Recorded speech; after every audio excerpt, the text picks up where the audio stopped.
Hello po, kamusta po kayo? Ito po pala si Teacher K at welcome po sa ating video. So, this is my life as a public servant. Yan. So, yan, umaga yan at kailangan nating pumunta sa paaralan at yan, ilang beses akong sumasakay para makapunta sa ating working station. Kanina, nasa Egypt ako, ngayon ay nasa jeep. So, ngayon palang araw na to ay magluluto ng jelly yung mga mag-aaral natin na grade 8 student at ibebenta po nila yan. So, tayo po ay kahit pa paano blessed sa mga student natin. So, very responsible po sila. So, kamusta po ang lahat at medyo po ngayon lang tayo ulit nakapag-video. Busy po ang ating guro. At yan, since patapos na sila, hinihiwa nila yung jelly na tumigas na. So, after that, ilalagay na natin siya sa mga lagayan. So, mamaya po ilalagay namin po yan sa freezer para lumamig at lalong mas masarap. So, madali na po matapos ang school year ngayong Mayo at talagang puspusan po ang aming laboratory. So, mamimiss ko itong mga bata na to. At siyempre, kakakibet na ng ating trabaho ang pagod, pero pag sila ay natututo, talaga namang worth it.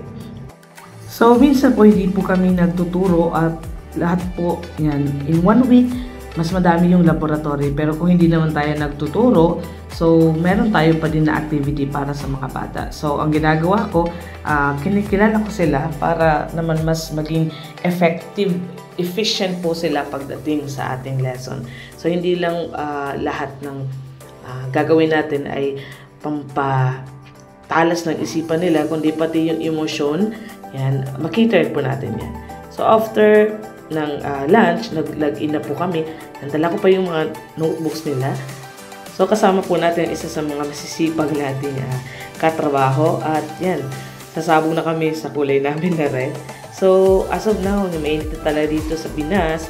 At hindi na, para sa akin, hindi na okay yung pagsuot ng uniform kasi mainit yun eh. And of course yan, nagsitabaan na tayo kaya kailangan ipapa-adjust ko pa. So, pabalik na po kami niyan sa ating room at kailangan na nating i-resume yung ating gawain.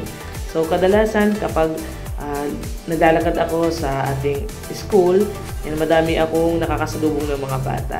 At isa ito sa ating mga favorite na pet dito sa school. Very welcome dito yung mga ligaw na pet.